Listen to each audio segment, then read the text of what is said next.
Hey, what's up, guys? Welcome back to the channel. Appreciate y'all tuning back into the latest video. New schedule that I'm trying to keep. Every Wednesday night, there'll be a new video, and either Saturday or Sunday night, depending on my schedule and whether I'm, here at home or whether I'm on the road. Because every other weekend, I'm on the road, headed back to Virginia. So depends on how that all falls as to whether it be Saturday night or Sunday night. But it's going to be 2 videos a week, and I eventually want to get to the point where I'm up to 3 a week. So tonight's video, I'm going to go over something. Oh, let me stop. Everyone that has subscribed recently, thank you very much. I really appreciate it. We got over 1,000 subscribers. And that really means a lot to me. That was one of the main plateaus I set when I first started doing this. And it took a little while to get there, but I knew it would. I mean, I don't have a lot of the flashy things that other channels have. As I go along, I've tried to make little adjustments, and as I go along, I'll continue to do that to improve the channel and just improve things on it. But the main thing with the channel was information and knowledge and sharing with you guys things that have helped me and things that I've learned and things that people have shown me and taught me, and just to make people better fishermen, help them catch more fish and have more fun on the water, and maybe become a better tournament fisherman, whatever it is you're trying to do in fishing, in bass fishing. The channel was to give you knowledge and information to help you do that. So that's always going to be the main thing. Things that I can do to improve the channel, maybe in other ways that are, superficial, I will go along and try to make changes there too. But sharing the information is the main thing this channel's about. So, again, thank you very much. We've gotten over 1,000, and we're just gonna, I'm just gonna keep going with it. This is just not something I plan to do, for a little while. This is part of my fishing now. This is just as important to me as any tournament or anything else. This is something I'm going to continue to do on as long as I'm fishing and as long as I'm able. So now let's get into today's video. Let me give you a scenario. And I'm going to try to keep this, brief, but get the point across. We're getting to the time frame now. I'd say to about the first or middle of, let's just say to the 1st of November, where bait fish and shad are going to become the most dominant forage for bass. Now, me personally, I've noticed when the water temperature, when it starts to get down close to, we'll say 50, or maybe 50 and below, I ain't saying there ain't still a bait fish or shad bite available, because there is. But I do feel like a jig, I feel like crawfish start getting more into the, into the bite then.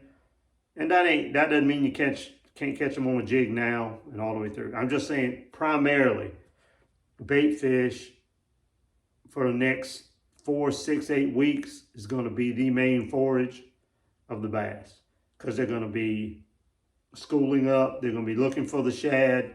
They're going to be following the shad, chasing, constantly feeding on them. This that I want to talk about today, you guys know I love to crank. This is something that has worked for me and something I've done when I'm in an area and I've really been catching them on a crankbait, or I've really been catching them on a vibrating jig. And this is something that'll work during the shad spawn too. The 2 main times that I've actually used it, and I used to try and do this in BFLs when I fished as a co-angler. It wasn't always the tournament. There was never a BFL hardly in the fall, in October, November, not for me. I mean, if you made the super tournament, sometimes they'd be in September, early October. But as far as just fishing, this is something that I like to do And during the shad spawn, it helped me and productive and helped me catch more fish. And during this time of the year, all the way through, all the way through fall into the winter, because of they're looking for the shad, the herring, so much of their forage is that. So, and what I like to do is this goes back to the free rig, and I like to take a fluke and put it on a free rig, and after I have caught as many as I can catch on the crankbait or the walking bait or the top water or whatever the bait may be, and I know there's still fish around and I want to clean up the area and get as many more bites as I can get out of there, I will go to the old reliable free rig. Now, again, I'm going to quickly, just to save time, I've already rigged it up, but this is basically all the free rig is. I put my sliding tungsten sinker on first. I've talked about that before. Woo tungsten. You want the free sliding sinker. You don't want the one that clips on because it's not going to slide freely up and down your line. I use a bobber stop, and the bobber stop keeps that sinker from coming all the way down to the bait, and that's what I like. And then I just rig up whatever size hook I need for whatever kind of plastic I'm fishing. And this fluke, when you cast it out and this sinker goes down and gets to the bottom, and this fluke is just slowly doing its thing, spiraling, sinking down. If they've been feeding on bait fish and that's what they're looking for, a lot of times, man, after you've caught them on a crankbait or something else, you can go through an area with this free rig and this fluke on the back. And this just happens to be one I grabbed out of it. This is rainbow shad, it's called. It's just got all different colors of flake in it, but it's one I like to use. Any color shad, shad colored fluke will work. You just, the biggest thing is the bait fish, and the closest you can get to whatever it is color you're seeing them feeding on, maybe it'll help the bite. But the biggest thing is just the action and fall of this fluke is the big key to this. You can use different sizes of flukes. Now, one thing I will do is I'll rig a free rig up on a bait caster. This is a 6.5 foot medium heavy, and I'll put 15 to 17 pound P-line CXX monofilament, because it's real abrasion resistance and a lot less stretch than the Berkley Big Game. And I will rig it up. You can take that bobber stop and you can move it. So you can make this as short a leader or as long a leader as you want it. Now, obviously, the longer the leader, when you cast it out and this sinker goes to the bottom, the longer the leader, the longer you got for this bait to sink down to the bottom. And sometimes that's a good thing. It all depends on how much patience you have with it. If you want to move you can take it and move the bobber stop back. And the big reason I like the bobber stop is I like keeping the sinker off the bait. It's just me. Some people let it slide completely free without it. I just like to keep that space. And you shorten it, and obviously you don't have as much time for the bait to fall. When they're real aggressive and they've been biting pretty good, I will experiment and I'll start with a shorter leader and then I'll move it out longer. I've seen days where in the morning you catch them on the crankbait or the top water or whatever it may be, and say 9, 10 o'clock, that bite just kind of goes away as the morning goes away, and even though the water's cooler, and you'll still see them come up on occasion, and you can throw where they're busting and feeding, and you can catch 1 or 2 of them. But I've seen days where you could just take this and stay in an area and throw this around the rest of the day on any secondary point, at the end of any laydowns, because you'd be surprised this thing will come through, especially with this type of sinker. This sinker will come across lay down or any kind of stump or rock. Rock's a big key to me in the fall. Any place you can fish where there's rock, I don't know why, I just have good success around fishing around rock. And this is a good choice for that as well. So you want to hit any secondary point, any channel bank, any cover offshore, any drain where there's a little bit deeper water. You just want to drag this thing around and you just pick up the fish that you didn't catch with your crankbait, your spinnerbait, your bladed jig. And how you fish the free rig is you cast it out and you let it go. The sinker's going to go to the bottom and this slowly falls. After about 5 or 6 seconds, your bait's probably gotten to the bottom if you haven't gotten a bite. And you just pop your rod and pop the sinker back up. Sinker sinks, but sinker will go back to the bottom and the fluke just falls down behind it again. It is a good way to clean up an area and catch extra fish and get more bite. And sometimes you'll be surprised it'll catch you a bigger fish. I saw years ago, when I was a kid, I did a lot more saltwater fishing than bass fishing.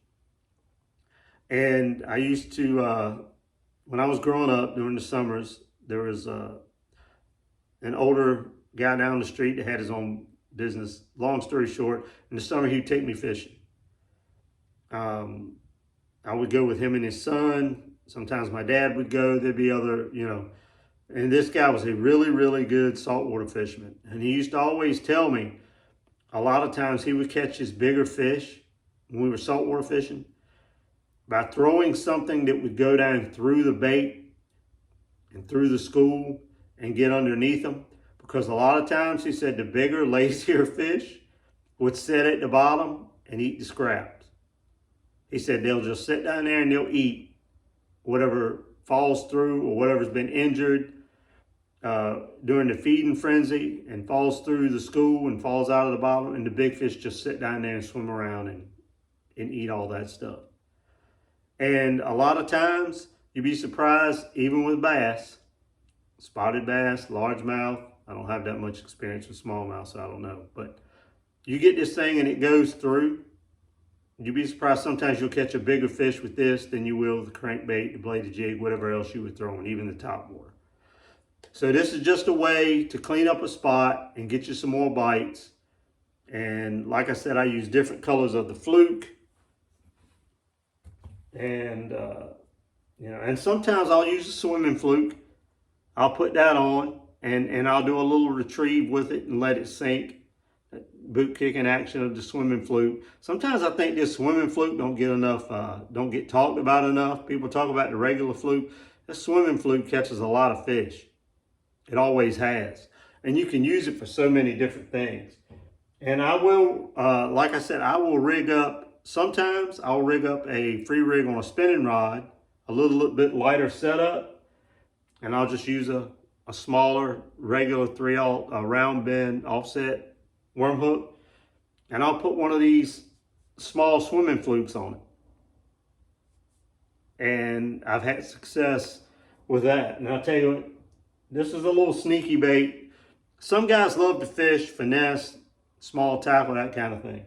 Sometimes I will rig up that free rig on the spinning rod. And this is called, Bass Pro Shops makes this. It's called the split tail sticko. And it's only a 3-inch bait. This little dude right here, I'm telling you, you put this on just a lighter setup when you're spinning rod with maybe an 1/8 ounce. The 1/8 ounce tungsten sliding weight is what I use. Rig it up the same way with the bobber stop and all that. And just use a smaller hook. This little shad colored split tail sticko, the thing catches some fish. So that's a little bait you can use. And sometimes, I'll even use a little Z-Man TRD turds, whatever they're called. Because, I keep Ned rig style. I don't fish a Ned rig very often. But I do use these little Bass Pro Shops stickos, the split tail, and the Z-Man TRD just for this free rig deal. So I keep a couple of 2 or 3 shad colors and one like a crawl color or something like that. But I have done well at Kerr, at Gast, and any kind of clear water deal, catching them on something during the shad spawn or in the fall, and they stop biting the moving bait. You put this on the free rig, throw it around, and catch fish. So anyway, I hope this helps.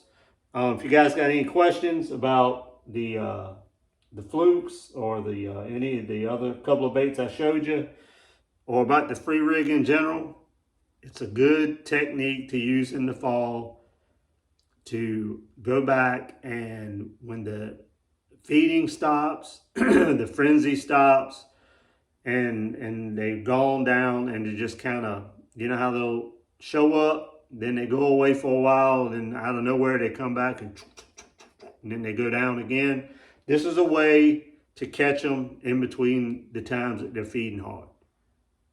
You just find the obvious and not so obvious cover and drag this around, and you'll get some extra bites and you'll catch some more fish.